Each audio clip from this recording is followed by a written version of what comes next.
নমস্কার বন্ধুরা।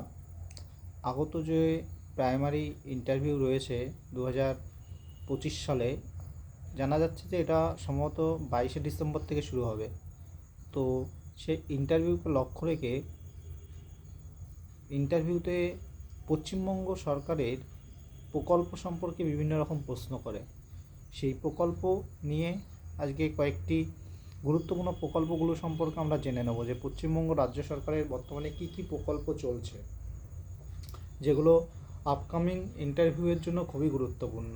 ফার্স্ট যে প্রকল্পটা আমি দেখেই বলছি আপনারা সেটা যদি মনে করেন যে কোথাও লিখে রাখবেন তো সেটা লিখে রাখতে পারেন।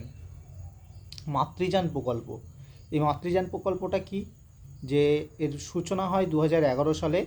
প্রসূতি মায়েদের হাসপাতালে পৌঁছে দেওয়ার জন্য বিনামূল্যে অ্যাম্বুলেন্স পরিষেবা। তাহলে কি, প্রসূতি মায়েদের হাসপাতালে পৌঁছে দেওয়ার জন্য বিনামূল্যে অ্যাম্বুলেন্স পরিষেবা। এই প্রকল্পটার নাম কি? এই প্রকল্পটার নাম হচ্ছে মাতৃযান প্রকল্প।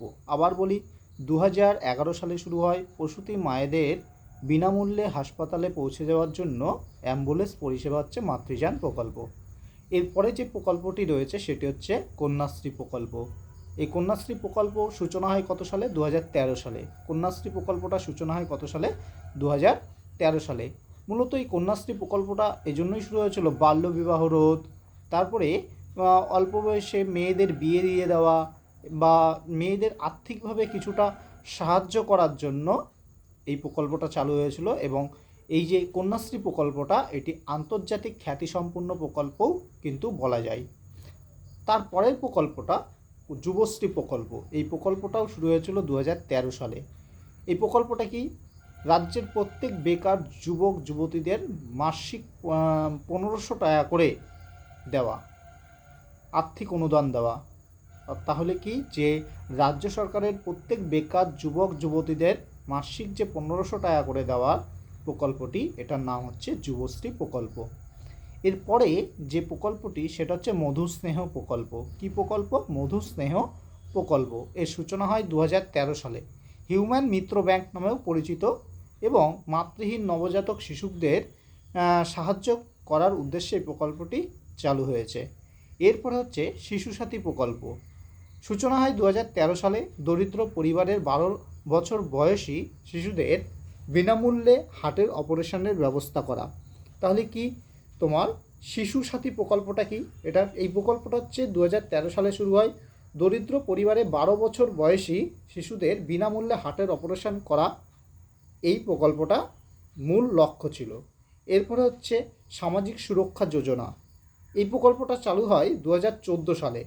অর্থাৎ রাস্তাঘাটে যদি কোনো দুর্ঘটনা ঘটে, সেই দুর্ঘটনায় দরিদ্র ব্যক্তিদের এককালীন 2 লক্ষ টাকা এবং আহত ব্যক্তিদের এককালীন 1 লক্ষ টাকা পর্যন্ত অনুদান দেবে। তাহলে সামাজিক সুরক্ষাটা কি? 2014 সালে চালু হয়। যদি রাস্তাঘাটে কোনো গরিব মানুষ দুর্ঘটনার শিকার হন, তাহলে সেই দুর্ঘটনায় নিহত ব্যক্তিকে এককালীন 2 লক্ষ টাকা এবং আহত ব্যক্তিকে এককালীন 1 লক্ষ টাকা রাজ্য সরকার অনুদান দেবে। এটা সামাজিক সুরক্ষা যোজনার মধ্যে পড়ছে। এরপরে যে প্রকল্পটা, সেটা খুবই গুরুত্বপূর্ণ একটা প্রকল্প, সুফল বাংলা প্রকল্প। এই প্রকল্পের সূচনা হয় 2014 সালে। চাষিদের কাছ থেকে লাভজনক দামে ফসল কিনে নেওয়া। অর্থাৎ দেখা যায় যে মাঝে সাঝে বৃষ্টি বা বন্যা এই সমস্ত হলে কৃষকদের প্রচুর ফসলের ক্ষয়ক্ষতি হয়।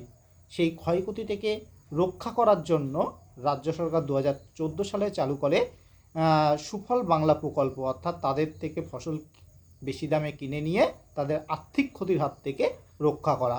বোঝা গেল এই প্রকল্পটির নাম কি? সুফল বাংলা প্রকল্প। এরপরে যে প্রকল্পটি রয়েছে সেটা হচ্ছে কর্মতীর্থ প্রকল্প। এই কর্মতীর্থ প্রকল্পের সূচনা হয় 2014 সালে। কর্মতীর্থের প্রকল্পের সূচনা কত সালে হয়? 2014 সালে। রাজ্যের সমস্ত স্বনির্ভর গোষ্ঠীকে সাহায্য করা এবং উৎপাদিত পণ্য সমূহ বিক্রি করার ব্যবস্থা করা। তাহলে কি বলছে কর্মতীর্থ প্রকল্পটা কি?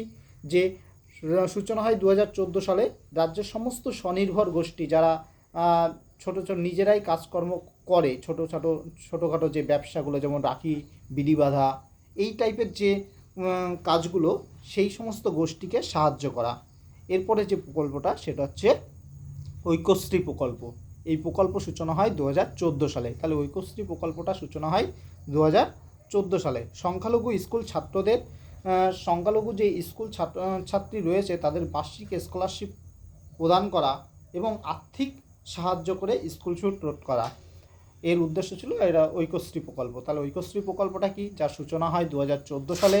সংখ্যালঘু ছাত্রদের বার্ষিক স্কলারশিপ প্রদান করা এবং আর্থিক সাহায্য করে স্কুল ছুট রোধ করাই ছিল এই প্রকল্পের মূল উদ্দেশ্য। এরপরে যে প্রকল্পটা রয়েছে সেটা হচ্ছে রাজ্য সরকারের শিক্ষাশ্রী প্রকল্প। সূচনা হয় 2014 সালে। পঞ্চম থেকে অষ্টম শ্রেণী পর্যন্ত তপশিলি জাতি উপজাতি সম্প্রদায়ের ছাত্রছাত্রীদের পড়াশোনার আর্থিক সাহায্য প্রদান করার মাধ্যমে স্কুল ছুট রোধ করা, এটা ছিল শিক্ষাশ্রী প্রকল্প। এই প্রকল্প সূচনা হয় কত সালে? 2014 সালে। পঞ্চম থেকে অষ্টম শ্রেণী পর্যন্ত যে সমস্ত তপশিলি জাতি উপজাতি রয়েছে তাদের সেই সমস্ত ছাত্রদের পড়াশোনার আর্থিক সাহায্য প্রদান করার মাধ্যমে স্কুল ছুট রোধ করাই ছিল এই প্রকল্পের উদ্দেশ্য।